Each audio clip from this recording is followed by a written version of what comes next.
Bismillahirrahmanirrahim. Assalamualaikum warahmatullahi wabarakatuh. Welcome to my YouTube channel with me, Chrisma Wibowo, where you can have more information about online marketing, business opportunities, and daily lifestyle. You can also listen to this video in audio version in podcast mode with the link detail in the description below. If you want to have the first information on how to optimize your website or optimize your mobile apps from your mobile phone, just subscribe and click the bell. And if you have a question, just type in the comment below. Furthermore, if you feel this video have a good information, just share it to your colleagues and friends.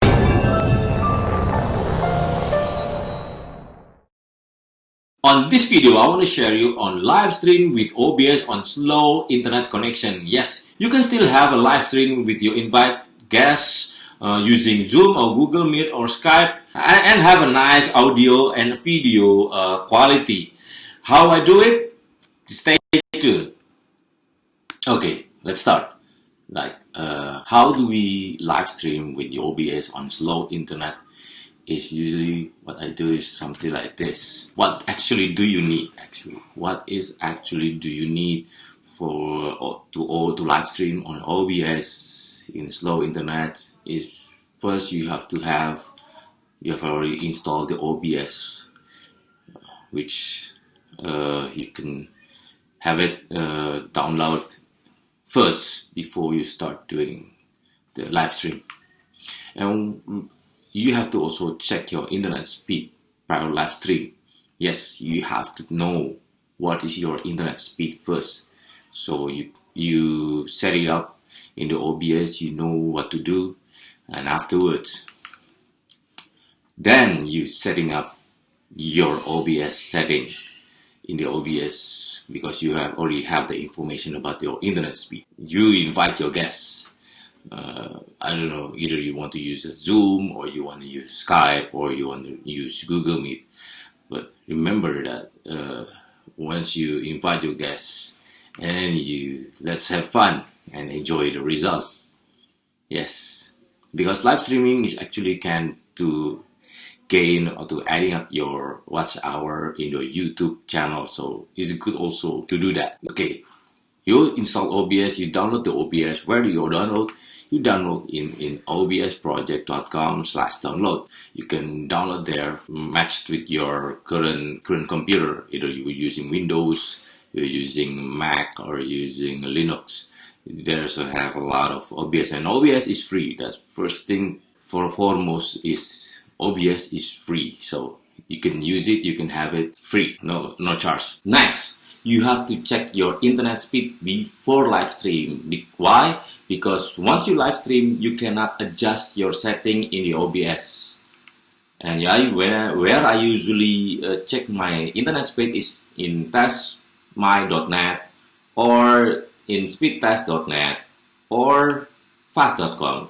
Anyway, you preference. But my preference is usually testmy.net and fast.com. Why? Because some of the graphic and the numbers I understand more than the other one. But please do remember that what you have to check is your upload speed. Why? Because it is uploading your video data into the server. That's why you have to know the upload speed. If you want to watch a movie, yes, you have to know your download speed because you're receiving. However, this one you have to know the upload speed because you're spreading the news, you're spreading the video into the server. So you have to know your upload speeds. And you also have to know the latency speed. So these two, please remember, because the latency speed and the upload speed is important how to make your video in a good quality. Latency speed is almost like a ping time or traveling time. So you know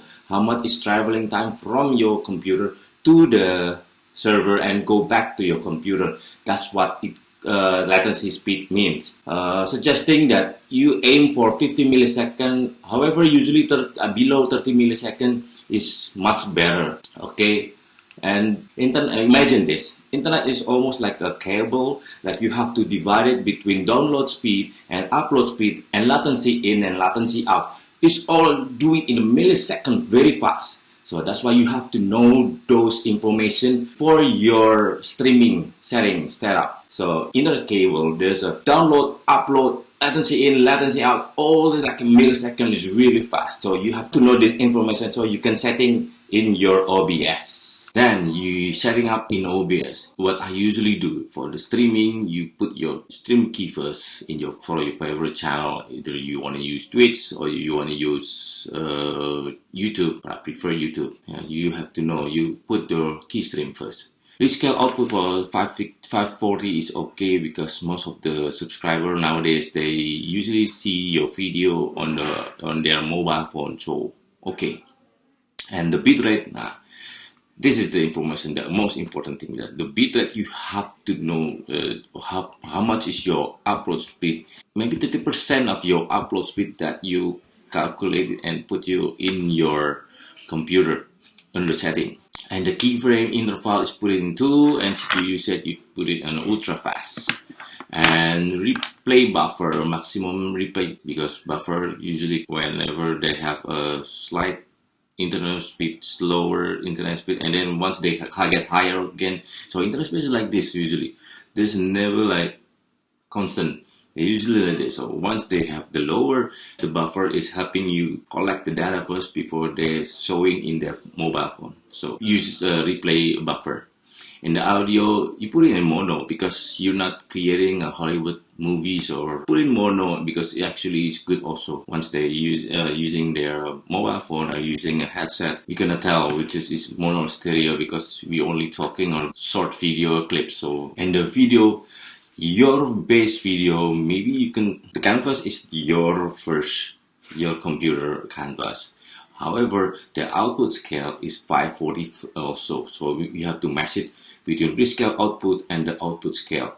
So you make it obvious and you make it your computer, there's no difference between one setting to another. So it's easier for them to understand your command. Then you invite your guests. Where you invite your guests using Zoom or using Google Meet or using Skype. Okay, this is your OBS after you download and you install, and this is the dashboard, OBS dashboard that you're going to see. And next we this, yes, in the setting, you put in the setting. First, you put the stream key first. Either you want to have YouTube or custom. My suggestion, you using a custom instead of directly to YouTube streaming. But yeah, if you want to use the service or YouTube service, you put it YouTube, and then primary uses a primary, and then you put the stream key from your channel in the YouTube. Just put it, and then you open your YouTube, put it there. Here you go. You also have to put it in advanced output mode, not a simple. Yeah, there's a simple and advanced. I suggest you to use advanced. And then in the stream, you put the encoder X264 to make it more encoding easier and faster. Actually, it's only instead of Apple TV or VT, I use a X264, so make it the OBS understand further. And you rescale the output to 540. 540, yes, like that. 640, you can have it. Either I suggest to use 541. Yeah, you rescale it. And rate control, which one's better? I'm using CVR. And the bitrate. This one, the bitrate. This one you have to know first. Stream start and put it in maybe 30% from your current upload. Next, I will show you how to open. This is if you're using fast.com, something like this. You see the upload speed is 3.5 as well, but that's yesterday. I put it current. Internet is something more like a water in the hose. So if someone's using it, then the water pressure is getting slower. That's why you have to know first before you start uploading. You see the upload speed. See, this is my upload speed, 4.8. 30% of 4.8, 1,1200 niche kilobyte. So that's what my internet speed. This is actually because I'm doing it in the morning, so it's kind of faster. Or you're using in the fast and test my net. Also, you can have a latency speed. Try to find the nearest server. My nearest server is in Singapore. There you go. This is my average is 149 millisecond.